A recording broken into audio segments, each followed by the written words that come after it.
Caro Ivo Gallo. Caro Lele Marcassa. Sei pronto? Prontissimo! Inizia un nuovo viaggio. Una nuova avventura. Nei nostri viaggi raccontiamo storie Di lavoro e artigianato. Siamo sempre alla costante ricerca del paesaggio. Come le montagne più belle del mondo. Tanta avventura! Inizia la racola. State con noi.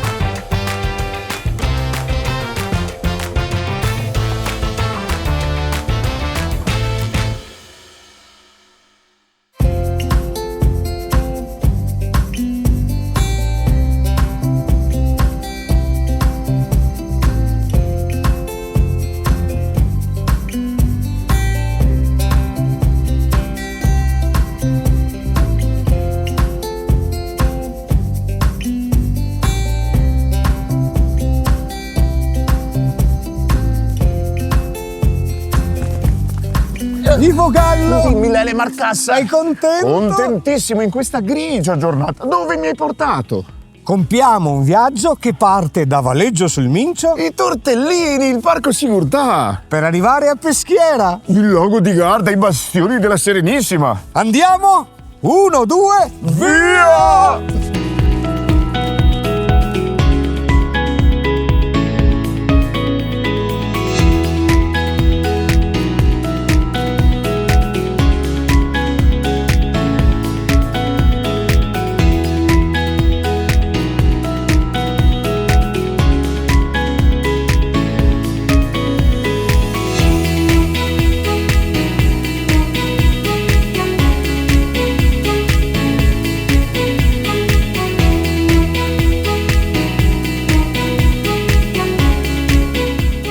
Eccoci qua, alle mie spalle l'antico abitato di Valeggio sul Mincio, attraversato dalla prima parte del grande fiume che è il principale emissario del lago di Garda. Valeggio ha una storia antica, il toponimo è longobardo, significa sostanzialmente luogo pianeggiante, anche se la tradizione ce lo restituisce come Valle Dium, cioè la Valle degli Dei. Tutto inizia con l'età del bronzo, anche se la storia della comunità stabile di Valeggio è circa del IV secolo a.C. Infatti, nel centro storico della città è stata scoperta una necropoli celtica. Poi arrivano i Longobardi, da cui il toponimo e anche lo stesso di Borghetto, che significa villaggio fortificato. Pensate che tra il X e l'XI secolo Valeggio sul Mincio è entrata a far parte dei domini del regno di Germania. Poi ci fu la presenza degli Scaligeri che edificarono il castello nel XIV secolo. Nel 1405 arriva la Repubblica di San Marco e inizia un periodo di fervore, di sviluppo della città di Valeggio, soprattutto un'economia legata all'agricoltura e alla produzione di seta. Durante la Seconda Guerra Mondiale ci fu il tentativo di far brillare il ponte Visconteo. Per fortuna questo non accadde. Oggi Valeggio è una città ricca, soprattutto dedita al turismo e alla produzione di tanti prodotti della gastronomia che rendono il nome di Valeggio famoso non solo in Italia, ma in tutto il mondo.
Opla! Hai visto? Hai visto Lelio? Non guardare giù, non guardare No, giù, no, perché no, questa no. è la passerella che unisce le due torri del castello di Valeggio. Il castello Scaligero è una costruzione che risale per gran parte al XIV secolo, anche se alle nostre spalle c'è la Torre Tonda, questa particolare costruzione a ferro di cavallo, una torre difensiva che è del X secolo d.C. Però al castello è legata anche una storia, Raccontami. una leggenda. Sostanzialmente succede che nel 1405 tal messer Andriolo da Parma, che era il castellano, stava trattando la resa con la Serenissima Repubblica di Venezia, solo che il castello era desiderato, cercato dai carraresi, i quali, sapendo che Andriolo trattava con Venezia, lo arrestarono e lo condannarono per alto tradimento. Povero. E quindi fu arrestato e il corpo venne smembrato. Da quel momento si dice che il suo fantasma si aggiri nei meandri delle torri alla ricerca della sua spada. Ed è motivo per cui sino a qualche decennio fa gli abitanti di Valeggio difficilmente raggiungevano al buio le torri del castello, perché dicevano che il fantasma si aggirava ed era molto arrabbiato. Andiamo a vedere se Andiamo, c'è il fantasma. andiamo a cercare la spada della Il forza! fantasma! La spada!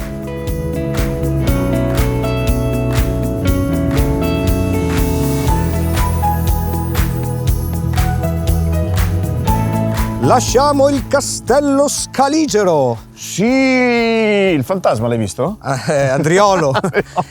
Io mi reco alla chiesa parrocchiale di Valeggio. Io invece andrò ad imparare come si fanno i famosissimi tortellini. E se vuoi possiamo assaggiarli insieme, ti aspetterò. Minimo.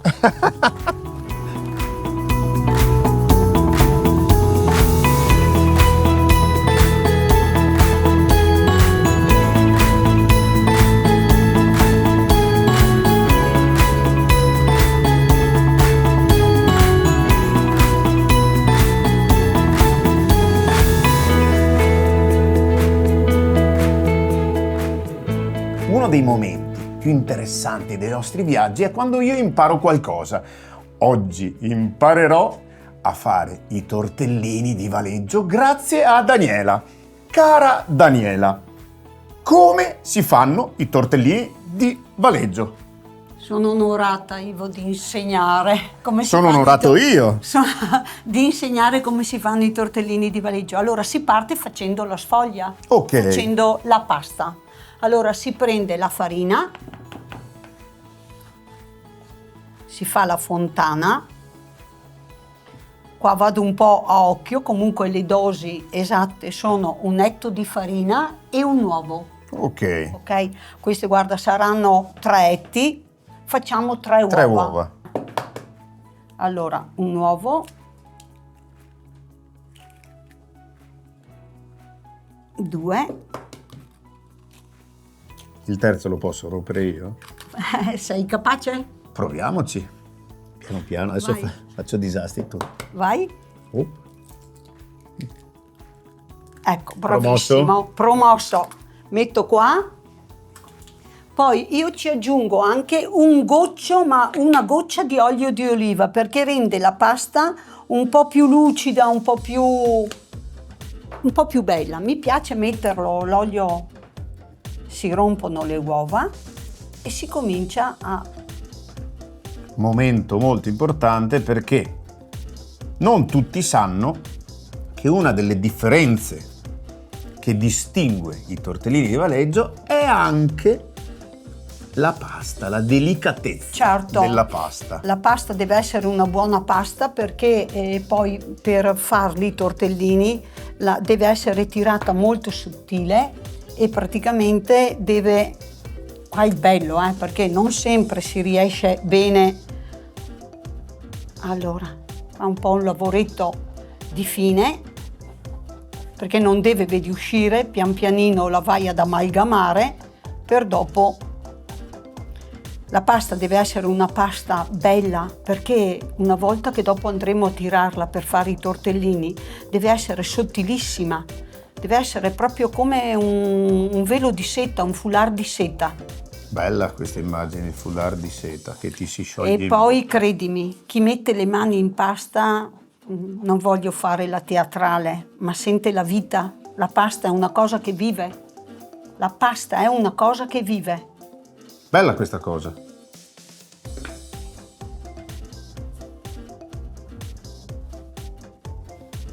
È bello sporcarsi le mani con la pasta, che per me non è sporcarle.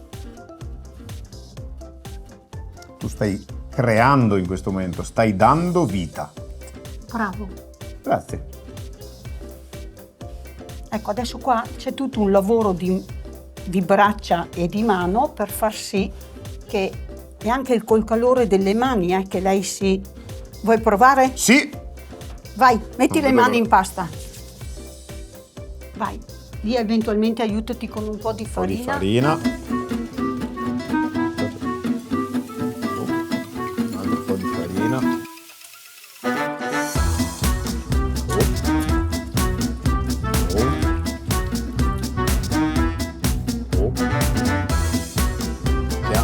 Bravo, bravo, dai. Vai. Farina a posto? Sì, vai, vai, vai. Ma senti, bravo. Bravo perché usi anche il palmo. Bravo. Ho i miei suggeritori. Bravo, bravo. No, vedo.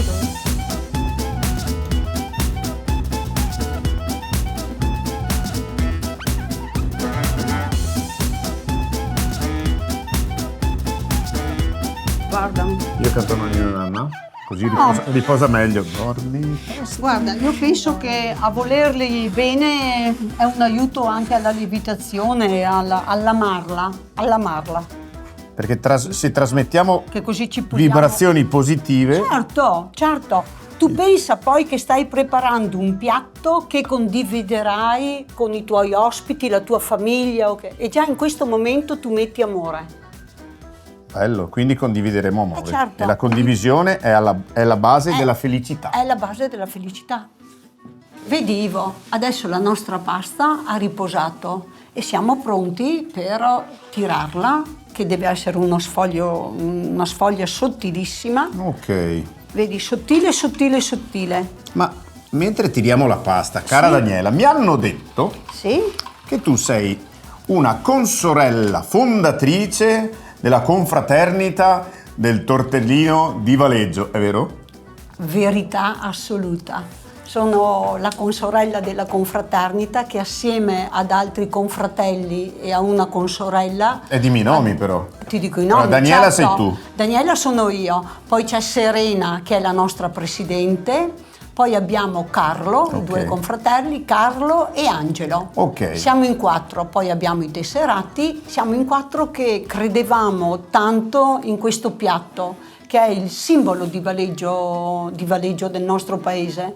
E abbiamo fatto nascere un anno fa proprio la confraternita e siamo orgogliosi di questo perché col nostro mantello ce lo sentiamo veramente cucito addosso. Ok, e per dare valore a questo per piatto dare- che adesso Vediamo. Perché più passa il tempo, più mi fai muovere le mani, più fame mi viene e quindi... Allora, si taglia. Si taglia in quadrati, si prende il ripieno, Ripieno. che questo è un ripieno praticamente di 3 tipi di carne brasate, Quindi cotte cotte lentamente per molto con tempo. tutti gli aromi, sedano, carota, cipolla, un po' di aglio, rosmarino, salvia, e poi si tritano, si aggiunge del grana, si aggiunge un uovo, si aggiunge una noce moscata, poi ogni famiglia ha il suo segreto. ha il Scusa, suo... ma tu l'hai fatto in Guarda, scioltezza. aspetta. Perché Allora, è un momento veramente importante. Sono guarda, emozionato. io quando lo faccio vedere anche Posso ai prenderne bambini, uno che così certo, lo- lo facciamo assieme. Vai. Prendi il quadrato. Prendo il quadrato. Da un quadrato diventa un rettangolo guardando te, Ok, ok? sì, Pollice e indice. pollice indice. Guardami, i 2 angoli si abbracciano, si sormontano. Sì. Vai. si sormontano. Ok. Tieni premuto, Premuto. perché oltre ad abbracciarsi si danno anche un bacio, vedi? Ah, però. Tac! Vedi? Ah, ok. Premi e poi alza. Ok, ma cavolo. Alza. No, Dai, vai, l'hai fatto Vado. benissimo, l'hai fatto benissimo. Guarda, per essere il primo è stupendo. Vai. Guarda che... Proviamone un altro, dai. Vai, Allora, questo lo metto qua. facciamo assieme? Sì, allora. Quadrato, Vai. rettangolo, pollice indice Pollice e indice. all'esterno, si abbracciano, Si abbracciano, si baciano, bacino, alza, alza. Già meglio, dai. perfetto, bravo, Mi piace questa cosa. bravo. Se vuoi mangiarli bisogna darsi da fare. I miei bacini non sono efficaci. Eccolo Come qua. mai? Eh, Mettici l'amore. brava. Perché l'ingrediente segreto è sempre l'amore. Sempre. Tu li stai facendo per una tavola con i tuoi amici, la tua famiglia e già finché li fai tu prepari il dì di festa. Capito? È vero. Certo. Guarda, ci ho messo l'amore. Io ti promuovo.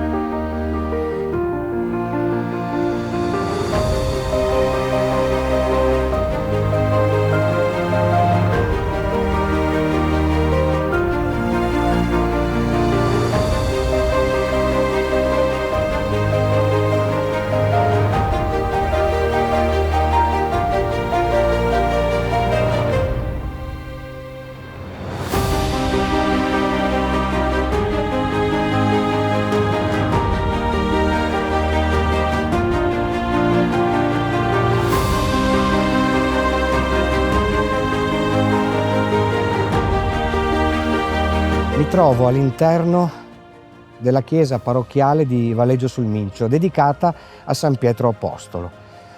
Il primo documento che attesta la presenza di una pieve qui è del 1145, Plebs de Valeggio. Poi ci fu una ricostruzione del 1603 e una scritta lapidea ce lo ricorda. In realtà ciò che vediamo oggi è frutto di una grande ricostruzione compiuta intorno al 1760, in pieno stile neoclassico, quindi con una navata unica e degli altari laterali. Ci sono delle importanti opere artistiche all'interno di questa chiesa. Anzitutto lo splendido organo del 1812, il grande affresco che ci racconta la cacciata dei mercanti dal Tempio, che è stato dipinto dal Prendaglio, e poi una serie di dipinti che ci raccontano gli episodi della vita di San Pietro ad opera di Saverio della Rosa. In particolare, l'opera più antica che troviamo all'interno di questo edificio sacro si trova nella Cappella delle Confessioni ed è un'antica ancona in pietra del XIV secolo che raffigura San Pietro in cattedra.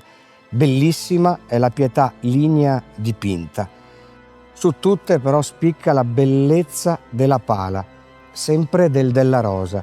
Siamo nella seconda metà del Settecento, sul finire del dominio della Repubblica di San Marco, che in qualche maniera ritorna, perché lo stile e i colori riprendono quelli tipici della scuola veneziana del Rinascimento, quindi il colore rosso, il colore blu, le movenze dei personaggi, la drammaticità che crea una storia davvero epocale, che in sé racchiude l'inizio nuovo della Chiesa, quindi c'è una sorta di scontro tra la dottrina pagana della Roma imperiale e invece l'avvento del cristianesimo.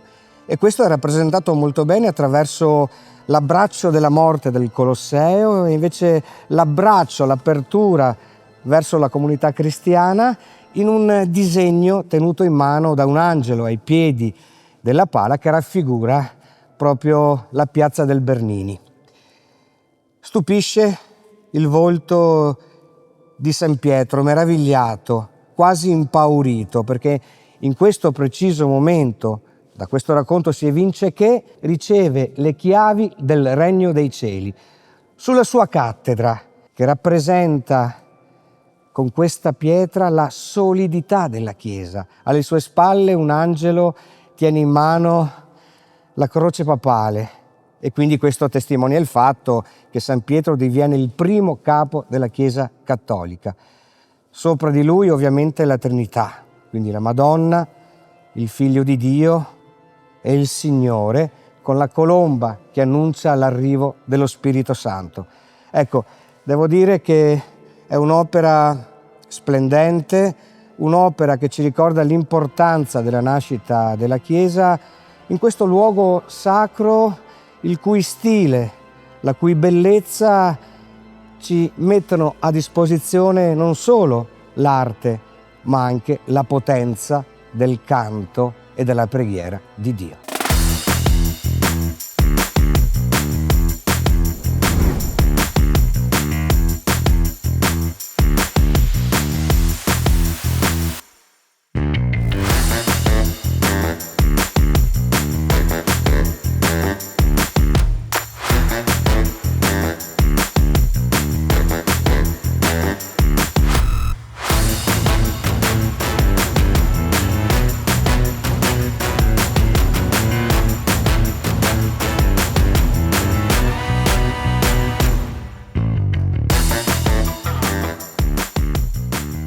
Cara Daniela, ti ringrazio per le forti emozioni che mi hai donato, ma soprattutto per tutto l'amore che mi hai regalato. Io vorrei continuare ad emozionarmi. Assaggiali allora. Sì, dai. però aspetterei una certa persona Eccolo! che tu non hai ancora visto. Eccolo, è arrivato lei. Eccolo. Perché c'è chi lavora e c'è chi arriva proprio nel momento. Che piacere! Tieni la tua forchetta Che piccolina. piacere! Sono i tortellini di Valeggio! Bravissimo! Original! Come l'hai capito? Fatti da Ivo. Fatti da Ivo. Ma Non ci soprattutto credo. insegnati dalla cara e buona Daniela. Assaggiamo? Sì, dai, Assaggiateli, basta parlare. assaggiateli. Complimenti Ivo, ma soprattutto complimenti a Daniela, grazie. Grazie. Sono veramente buoni. E devo ammetterlo, si sente l'amore. Grazie.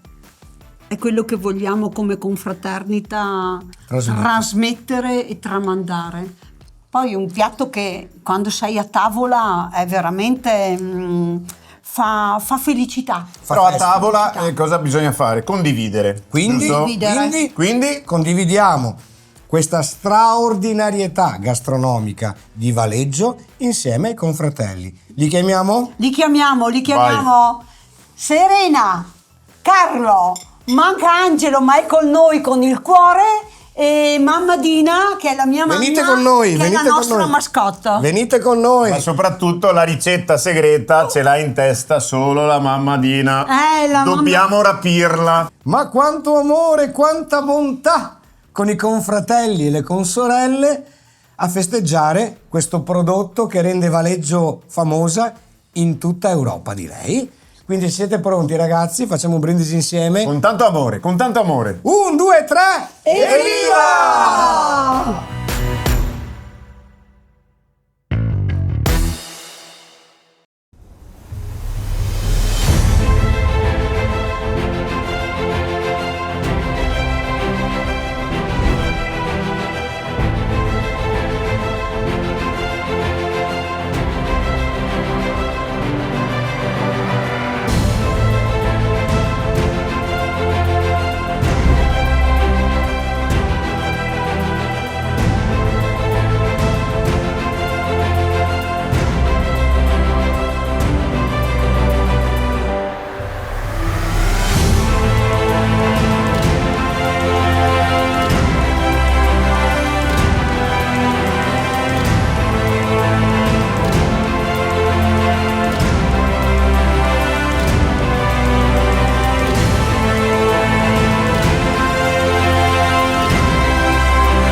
trovo nel cuore di Borghetto sul Mincio.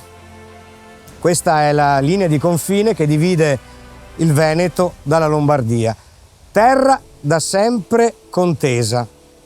Ora cerchiamo di fare un po' di chiarezza. Intanto in questo luogo si respira medioevo, ma ci sono un sacco di resti che ci riconducono anche al periodo longobardo, lo stesso nome del resto. Il fiume è una via di comunicazione fondamentale e l'acqua è importante per Valeggio, per Borghetto, ma anche per la parte lombarda. Infatti ancora insistono gli antichi mulini che hanno smesso, pensate, di lavorare solo nel XX secolo. Alle mie spalle c'è il mitico Ponte Visconteo, detto Ponte Longo, che fu edificato tra il 1393 e il 1395 da Gian Galeazzo Visconti a difesa dei confini orientali del Ducato di Milano. Quindi un'area da sempre contesa, in cui però ancora oggi si respira la storia legata prima ai Longobardi, poi al Medioevo e poi a tutte le genti che sono transitate su questo guado fondamentale del fiume che esce dal lago di Garda. L'opera che si trova alle mie spalle, una grande infrastruttura del tempo, è un ponte diga lungo 650 metri, largo 25, fondamentale per il transito di merci, di milizie e di viandanti. Tuttavia il potere visconteo su Verona, su Vicenza e anche su Padova dura molto poco, perché nel 1405 arriva la Serenissima Repubblica di Venezia e finisce anche l'epoca dei Visconti. A quel punto si crea in Lombardia la Repubblica Ambrosiana. C'è un condottiero, uno Sforza, il quale ambisce ad avere il potentato assoluto, un potere autarchico su ciò che rimaneva del Ducato di Milano. C'è una battaglia tra i veneziani e i milanesi e siamo nel 1448. Nonostante la Repubblica fosse ancora debole, Sforza ha la meglio sui veneziani, però concentrando il proprio potere su quello che rimaneva del potentato visconteo, decide di trovare un accordo con la Serenissima Repubblica e quindi a quel punto Venezia rimane al di qua del Mincio, mentre Sforza ambisce a diventare il signore di Milano con potere assoluto. Fu a questo punto che, dopo questo accordo, Venezia è riuscita a guadagnare terreno e ad arrivare fino a Bergamo, e mentre gli Sforza diventano i grandi signori di Milano che hanno fatto della Lombardia una delle regioni, delle terre più importanti dell'epoca.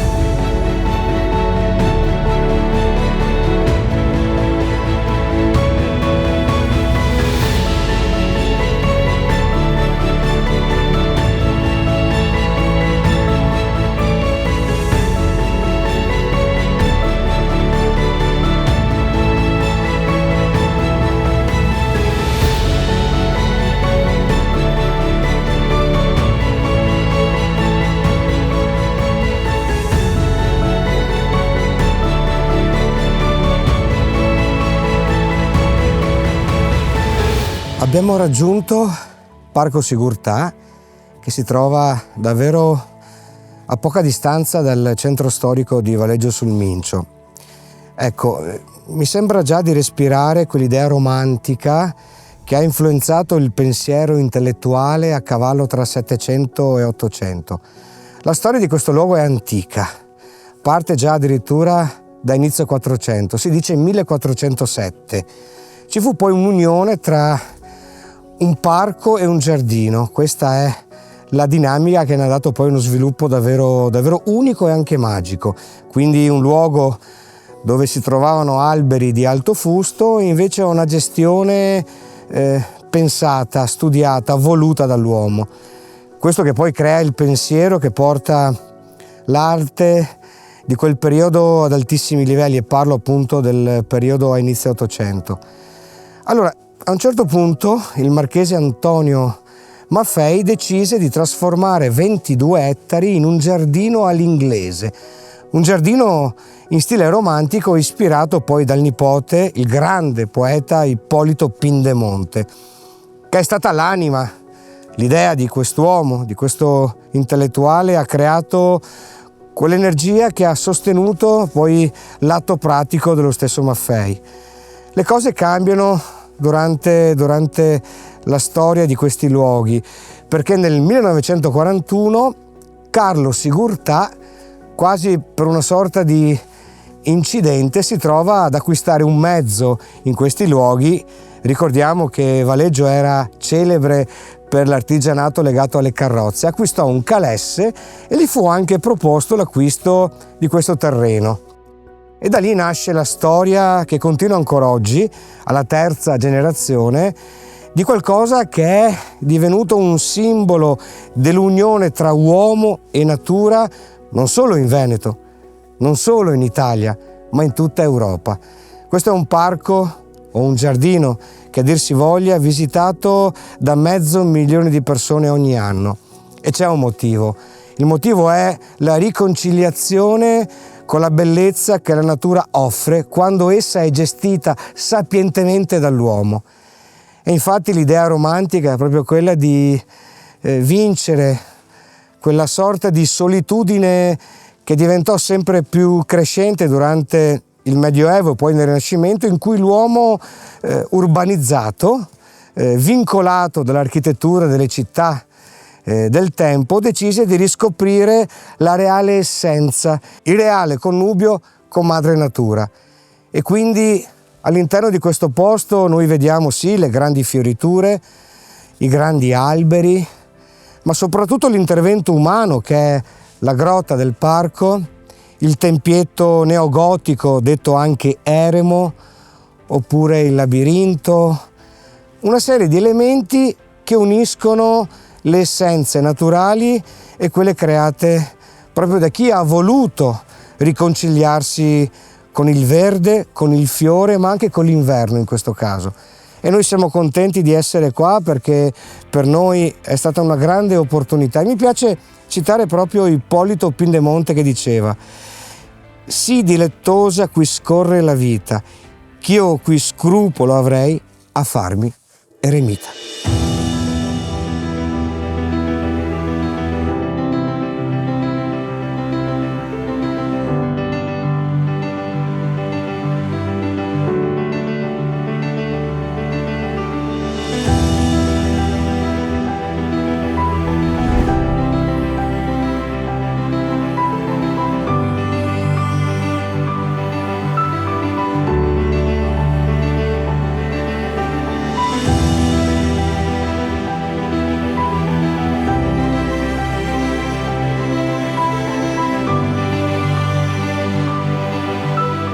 Troviamo sulla torre del labirinto, chiamato Polirinto negli ultimi mesi da Giuseppe Sigurtà, perché è un percorso speciale con più vie e più uscite. È un'architettura vegetale di 2500 metri quadrati su una superficie rettangolare che accoglie 1500 piante di Taxus baccata, di tasso. È uno dei punti più interessanti del parco, ma non è l'unico chiaramente, perché abbiamo tantissime fioriture nel corso delle stagioni, dai tulipani alle rose, peonie, ninfee, fior di loto, per poi concludere nel periodo autunnale con tutta la carrellata di colori del foliage d'autunno. Il parco riaprirà i battenti il prossimo 7 marzo, è un cuore verde proprio vicinissimo a Verona e vicino al lago di Garda, ed è un tesoro appunto che la famiglia Sigurtà si preoccupa appunto di preservare e di far conoscere soprattutto alle nuove generazioni. È un luogo per tutta la famiglia, per tutte le persone, è accessibile anche alle persone disabili e soprattutto regala tantissime fioriture, tantissimi colori e anche un ricchissimo calendario eventi. La sua superficie è immensa perché vantiamo 600.000 metri quadrati di superficie e non dimentichiamo la sua storia lunghissima che risale addirittura al 1407.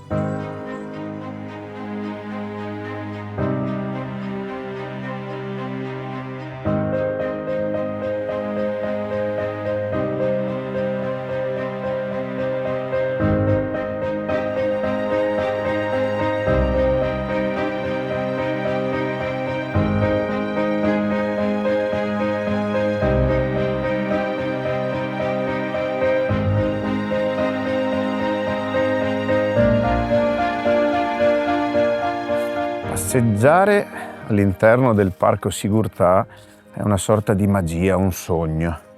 Ti immergi nel verde e incontri tanti amici alberi.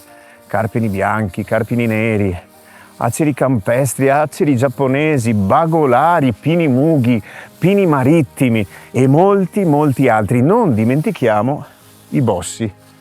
Pensate che i 40.000 esemplari costituiscono la collezione più numerosa al mondo. E poi si incontra Sua Maestà, lei, la quercia gigante, Quercus petrea,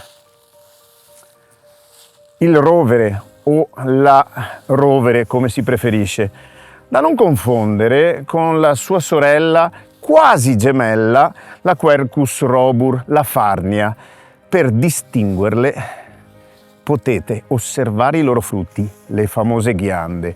Nella farnia si distribuiscono su un picciolo allungato, mentre in questa qui le ghiande sono attaccate ad un picciolo quasi inesistente. Dai racconti ascoltati mi piace immaginarmi il conte Carlo Sigurtà che negli anni 50 portava il suo nipotino nella sua Fiat 600 Jolly, senza porte e senza tetto, qui a visitare quella che lui definiva una cattedrale sostenuta da una sola colonna. Pensate, 400 anni a oggi. 40 metri di altezza, 6 metri di diametro il tronco e la sua chioma fa ombra ad una superficie di quasi 1000 metri quadrati. Insomma, un monumento naturale, un'istituzione, un simbolo, tanto da comparire anche nel blasone di famiglia, ma più che altro una presenza. 4 secoli di respiri, 4 secoli di stagioni, 4 secoli di silenzi. E oggi più che mai mi rendo conto che non sono io ad incontrare quest'albero, ma è lui che per un attimo mi accoglie. E proprio per questo ora lo abbraccerò. Perché abbracciare un albero porta fortuna, ma soprattutto ti allunga la vita.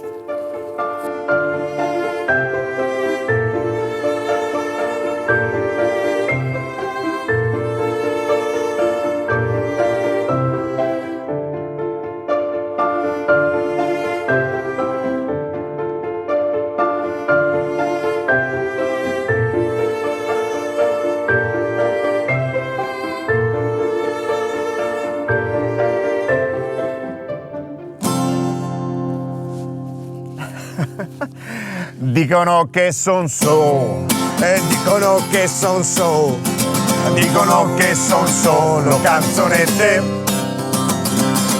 ma poi però le ca, ma poi però le ca, ma poi però le cantano un po' tutti, fanno la la la la, fanno la la la la, fanno la la la la raccoletta. E quindi? E quindi cosa? In coro! E adesso tutti in co, e adesso tutti in co, e adesso tutti in coro canteremo. Questa canzone no, questa canzone no, questa canzone è nostra per Valeggio. E grazie dei fiori, grazie dei fiori, grazie dei fiori bis. E grazie dei fiori, grazie dei fiori, grazie dei fiori racola.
Nel tragitto che ci porta da Valeggio sul Mincio a Peschiera abbiamo deciso di fermarci a Custozza, in particolare su questo colle, il colle Belvedere. Il comune è quello di Somma Campania e siamo qui per un motivo importante, un motivo che ci riporta in mente un momento storico eclatante per il nostro paese, per l'Italia. Infatti nel 1866 ci fu un'aspra battaglia combattuta proprio su queste colline moreniche e c'è un monumento importante, l'ossario di Custozza, che venne inaugurato nel 1879 addirittura dal duca d'Aosta su progetto dell'architetto Franco ed è in tipico stile ottocentesco, ma è importante ciò che conserva sia da un punto di vista fisico ma anche da un punto di vista, oserei dire, culturale e spirituale. All'interno di questo monumento sono conservati i resti di quasi 2000 soldati che in un solo giorno sono caduti innanzi a questo paesaggio meraviglioso che oggi si fa davanti ai nostri occhi molto grigio. Però spesso ci è accaduto di vedere dei luoghi molto belli, molto importanti per ciò che ci portano alla mente, alla vista, come ad esempio le Dolomiti, le montagne più belle del mondo, o queste colline che guardano con dolcezza il lago di Garda, la splendida città di Verona, il fiume Mincio. Proprio molte volte in questi luoghi così particolari dal punto di vista paesaggistico e naturalistico ci sono state delle atroci guerre. Come dicevo prima, in questo caso 2000 giovani hanno perso la vita per creare poi il nostro paese, l'Italia. Tenete conto che si andava in guerra anche a 14 anni e c'era l'usanza nell'Ottocento di conservare anche i resti biologici che fossero mostrati alla gente a perenne ricordo di ciò che era accaduto, e qui lo si può vedere. Ma soprattutto c'è un piccolo museo interattivo, molto ben curato, custodito all'interno di quella che era la casa del custode di questo luogo. Ma sarà più preciso Roberto, che ci racconterà il perché di questo progetto e l'idea che il Risorgimento ritorni, una volta tolta quella polvere della storia, ad essere parte importante del nostro percorso storico e umano.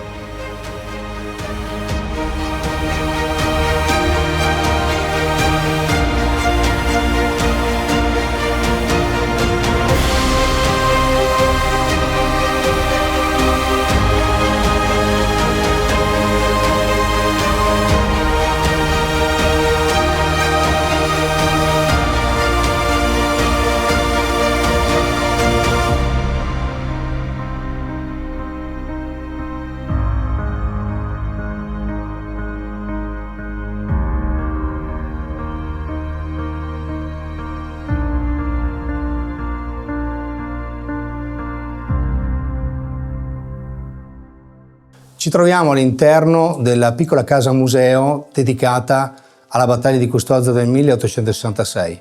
È una casa che racconta tutti i beni immateriali di quella giornata, vale a dire tutte le storie che sono state tramandate attraverso gli scritti militari.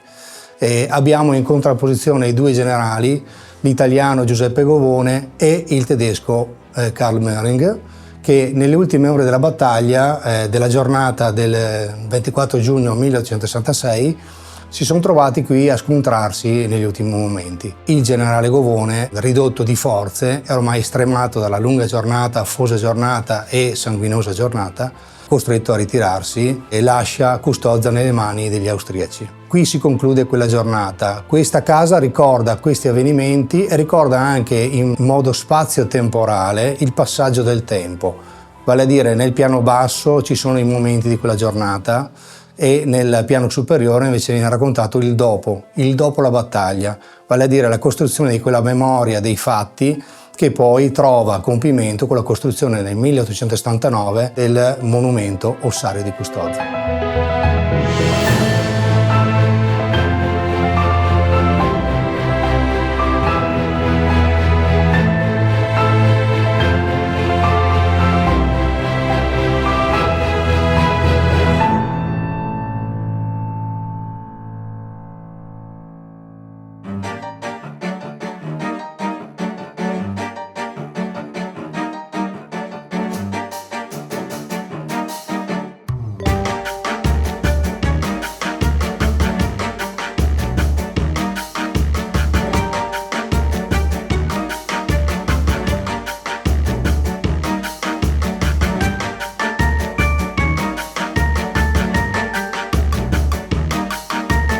Enrico Gallo. Dimmi Lele Marcassa.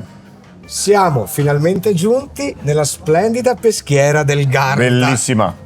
All'interno di questa antica osteria posta nei bastioni della fortezza veneziana. Bellissima anche questa. Peschiera che peraltro dà i natali al fiume Mincio. I Natali è bella Sì. come metafora. Sì. Infatti il fiume Mincio è l'unico emissario naturale del lago di Garda. Emissario, cioè un fiume che nasce da un lago. Il lago di Garda, che è il lago più grande d'Italia.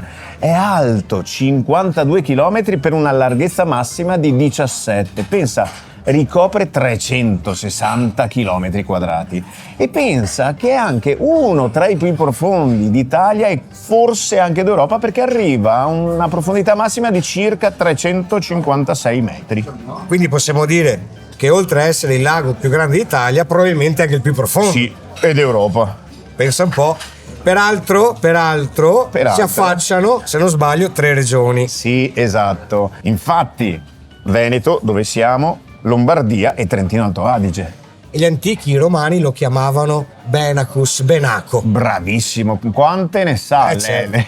E pensa che Benacus Sì. era un nome che i romani hanno lasciato dal celtico. Di solito i romani cambiavano i nomi. In realtà lì hanno deciso di non cambiarlo perché lo definivano gli antichi indoeuropei una massa di acqua, una voragine di acqua profonda e sacra. E proprio per questo hanno mantenuto quel nome antico. Ora tutti i paesi rivieraschi vivono di turismo e qua viene tanta gente. Sì, tutto il lago fa circa 25 milioni di turisti all'anno e pensa solo la costa veneta quasi 15 milioni. Io direi di brindare al lago di Garda intero, alla provincia di Verona, a Peschiera del Garda, insieme a tutti voi. Evviva! Evviva!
Mi trovo all'interno della palazzina storica, a sua volta all'interno delle mura della città fortezza di Peschiera. E ringraziamo Roberto che ci ha permesso quest'oggi di accedere.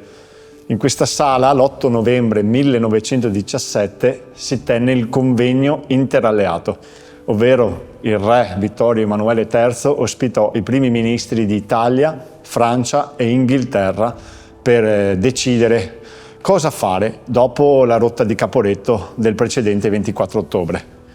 Il momento era a dir poco complesso. Pensate che solo il giorno prima in Russia c'era stata la rivoluzione d'ottobre ovviamente perché il calendario giuliano è diverso da quello nostro, quello gregoriano, rivoluzione quindi che sanciva la definitiva uscita della Russia dallo sforzo bellico alleato. 2 giorni prima si era svolto a Rapallo un primo convegno a cui il re non partecipò e i cui risultati non erano stati per nulla soddisfacenti. I nostri alleati non erano convinti della nostra capacità di resistere sulla linea del Piave e proponevano l'Adige come linea difensiva. Tuttavia questo avrebbe significato l'abbandono di Venezia. Una storia della mia famiglia racconta che i bisnonni in quei giorni di fine ottobre, inizio novembre, si stavano preparando ad abbandonare Chioggia. Tuttavia, quell'8 novembre, grazie anche a dei piani che erano già stati preparati in precedenza di difesa sul Piave, il re riuscì a convincere i primi ministri alleati dell'opportunità di difendersi su quello che poi diventerà il Sacro Fiume, che solo il giorno successivo, il 9 novembre, venne raggiunto dalle forze austro-ungariche proprio nella zona di Sannona di Piave. Quel giorno venne data anche un'altra importante comunicazione, ovvero quella della sostituzione del generale Cadorna con il generale Diaz, il generale che poi ci condurrà alla vittoria. In quel momento Diaz era il comandante del 23° Corpo d'Armata, ovvero non a caso dei soldati italiani che più vicini erano giunti a Trieste. Al momento dell'ordine della ritirata in seguito a Caporetto, dalle alture che sovrastano Duino, gli italiani potevano vedere il faro di Trieste e il castello di Miramare. Quel giorno quindi fu forse il miglior momento del regno di Vittorio Emanuele III. In quegli istanti seppe comunicare la fiducia, la forza, la capacità di resistenza e il coraggio di un intero popolo. Capacità che purtroppo non seppe ritrovare solo 5 anni dopo, per non parlare del settembre 43. Ma resta nella nostra memoria quel giorno e vi invito a visitare questa sala, perché anche qui fu fatta l'Italia di oggi.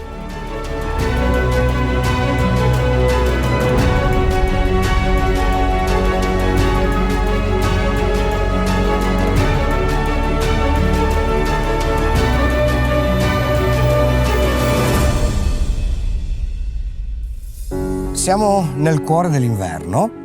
È da un po' di tempo che ti volevo chiedere gentilmente l'esecuzione di un brano che mi sta a cuore. Chiedimelo gentilmente. Quando ero giovanotto, a un certo punto ci fu questa importante avventura di un supergruppo di Seattle che univa i membri dei Mother Love Bone, che poi diventeranno Pearl Jam, ai Soundgarden. È un disco che fecero per ricordare un vecchio amico che era il leader, il cantante, il vocalist appunto dei Mother Love Bone, che era Andrew Wood, e scrissero forse un capolavoro del rock and roll, Sì. I Temple of the Dog. Me la fai sentire? Quindi tu intendi Hunger Strike? I don't mind seeing break from the mouth. Oh, take this.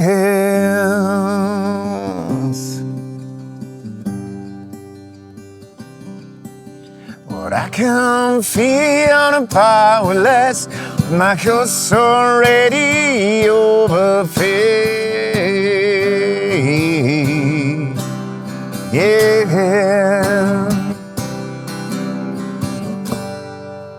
Blood is on the table, the fire's scared. And if I'm in baby, the slave I walk in. Blood is on the table, the mother choking. I'm gonna hungry.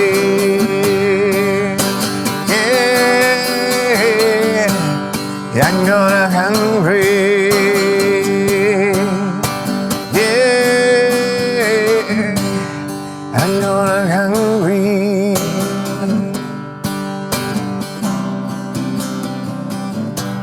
Yeah, I'm gonna hungry.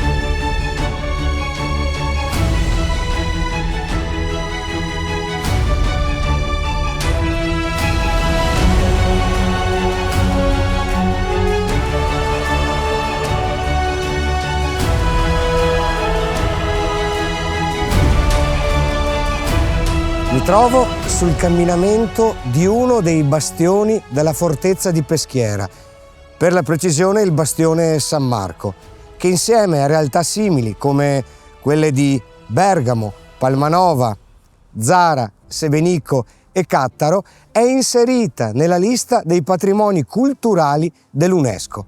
Ma per quale motivo? È semplice. Dopo la calata dei francesi a fine 400 in Italia, Venezia sente l'esigenza di riformare e di ricreare un sistema difensivo più efficace a livello architettonico e ovviamente militare. Quindi abbandona l'idea di quelle alte mura orizzontali molto sottili, tipiche delle città medievali, per realizzare qualcosa di assolutamente nuovo. Infatti tutte queste città, come Peschiera per prima, ci mostrano un sistema difensivo fatto di bastioni, di mura molto imponenti, più basse, ma frutto di un grande lavoro. Unitamente ai terrapieni ci sono queste grandi strombature di pietra e quindi qualcosa che rende più difficile l'aggressione nemica. Sono davvero importanti dal punto di vista difensivo, ma molto belle dal punto di vista estetico, e questo ricrea, reinventa la struttura difensiva delle città non solo veneziani ma di tutto l'Occidente, tanto che creano un format nuovo che permette alle città di essere molto più protette. Altra cosa, queste cinta di mura non sono prevalentemente orizzontali, ma presentano molti angoli. Infatti, se guardiamo dall'alto la città di Palmanova sembra una stella. Peschiera, la nuova anzi Peschiera rinascimentale, è pentagonale. Questo perché permetteva, di non ricevere direttamente le bombarde dell'artiglieria del tempo. Il grande architetto e inventore di questa formazione difensiva è stato Michele Sammicheli nel 1550, lo stesso architetto che disegnò, che progettò, che costruì la cinta rinascimentale della città di Verona. Peschiera in antichità era un borgo, come dice il nome stesso, dedito alla pesca fluviale e lacustre. Poi arrivò Roma con la 10ª Regio, Venezia et Istria. Creò un primo fortilizio che fu rielaborato, ricostruito, ampliato nel 1208 dai Ghibellini di Verona. Fu poi conquistato da Ezzellino da Romano e poi preso invece dalla signoria di Verona, cioè dagli Scaligeri. L'urbanistica cinquecentesca è quella che vi ho poc'anzi raccontato, quindi una nuova città, una città che si fa fortezza, che diviene il porto militare più importante del lago di Garda. Oggi Peschiera è meta di milioni di turisti che possono riempirsi la vista, il gusto e il cuore della bellezza delle Dolomiti, della maestosità del lago di Garda, che si trova a pochi passi dalla splendida città di Verona.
Peschiera del Garda, come già Leli vi ha raccontato, un villaggio di pescatori. Insomma, era anche una sorta di frigorifero naturale per i pesci. E quindi la pesca la faceva da padrona, e in un posto come questo non poteva mancare il Museo della Pesca, che grazie all'Associazione di Volontari Amici del Gondolin dal 2013 esiste e continua a raccontare la storia di questi luoghi. E qui abbiamo proprio il presidente dell'associazione, Rolando, che deve rispondere a una domanda curiosa. È il museo della pesca, ma qui non si parla solo di pesca. No, non è solo pesca, abbiamo anche la caccia, che la caccia si cacciava, ancora adesso si cacciano le anatre, però negli anni 50 si cacciava con la spingarda. La spingarda era un cannone praticamente messo su una barca e sparavano alle anatre.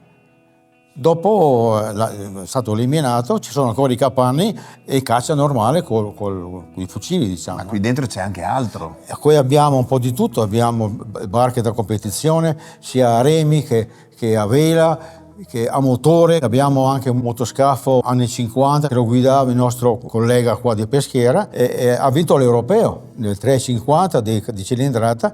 Molto interessante anche l'unione tra i pescatori e i falegnami, ma addirittura l'unione nella stessa persona. Sì, certo, perché il pescatore in quegli anni lì non era tanto ricco, si doveva arrangiare. Allora, era anche falegname, tirava sulla sua barca, se la riparava, calafattava le giunture delle barche, catrame, che allora c'era solo il catrame come isolante, e poi una volta asciutto lo buttavano giù e si arrangiavano anche a fare questo. Qui ci sono anche reperti archeologici. Abbiamo reperti archeologici, abbiamo l'età del bronzo, abbiamo delle frecce di selce, c'erano diversi villaggi palafiticoli a Peschiera e dintorni, che allora era caccia e pesca anche allora, insomma. Però pescavano e cacciavano con le frecce di selce, ecco. Caro Presidente, tu vai ancora a pescare? Sì, sempre. La pesca, io pescherò per sempre, non con le reti, che io non ho mai pescato con le reti, sono figlio d'arte, ma per modo di dire, i miei nonni, mio papà, sì, io però con la canna sì, con la canna sempre, tipo delle sardine, d'inverno andiamo a Lucci, però sempre barca e canne, diciamo, ecco, solo le canne. Ricordiamo che il museo è aperto il sabato e la domenica e tutti i festivi. Esatto. Ma se volete fare una visita basta chiamare, trovate o Rolando o Giordano che vi rispondono sempre. Esatto. Mi piace ricordare che voi organizzate anche delle gite con i disabili per i disabili. Esatto, una volta o due all'anno, non solo noi ma anche altre associazioni, facciamo la festa per i disabili, carichiamo una decina e ci continuiamo a girare attorno alle mura da far vedere ai ragazzi come Peschiera. Ma poi vi prodigate per tenere pulito. Esattamente, anche quello, 1 o 2 volte all'anno, anche quello facciamo sempre con amici i sub, nostri amici qua all'associazione dei sub. Noi come barche facciamo l'appoggio e loro vanno su e giù a portare su il materiale. Ma quante cose fate, cose fate, un po'. Questo è vero volontariato, anche tutto, perché l'entrata del museo è completamente libera, quindi dovete venire a vedere il museo della pesca di Peschiera del Garda, grazie all'associazione Amici del Gondolin, con il presidente Rolando, okay. Offrono questo racconto di luoghi e di persone.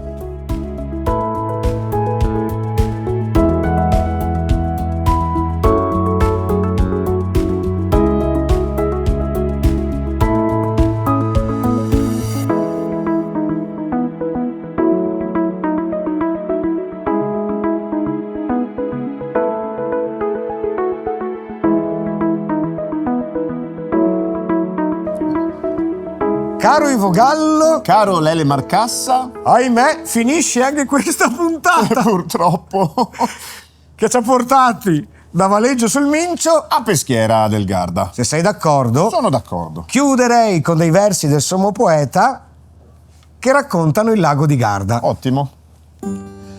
Suso in Italia bella giace un lago a piede dell'Alpe che segna la Magna, sovra Tiralli, c'ha nome Benaco. Da Ivo Gallo, ma soprattutto da Lele Marcassa, finisce questa nostra avventura. Se vorrete, ci vediamo ancora nella prossima puntata. Ciao a tutti e grazie.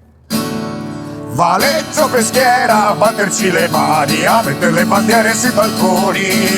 sono arrivati i re dei ciarlatani, i veri chicchi sopra il carrozzone. Venite tutti in piazza Padrone, vi riempirete gli occhi di parole, la gola di sospiri per amore, e il cuor farà 3000 capriole.